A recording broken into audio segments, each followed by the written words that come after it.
have to talk a little bit about invasive species because it's a big focus in the state of Minnesota, in the country, I guess, everywhere.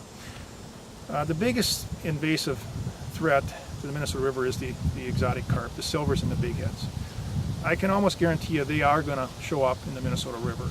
What I can't tell you is what their effects are going to be. They've had some pretty detrimental effects in places like the Illinois, but it's a much more degraded river.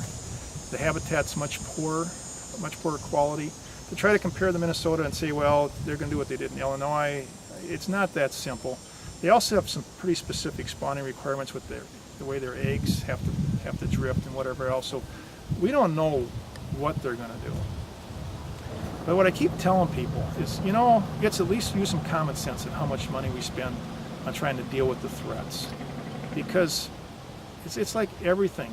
Common carp came into this country and they exploded. Most people couldn't tell you that common carp are an invasive species. We've just learned to live with them. We're still trying to do things to try to figure them out, but we haven't got them figured out. We used to have crews that seen common carp out of lakes. That was why many of our people got hired, 30, 40 years ago, was rough fish removal crews. With the invasive carp, I refuse to take the gloom and doom. The world's going to come down around us. All our fisheries will be destroyed.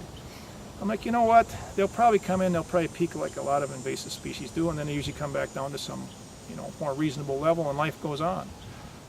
We're going to do what we can to try to,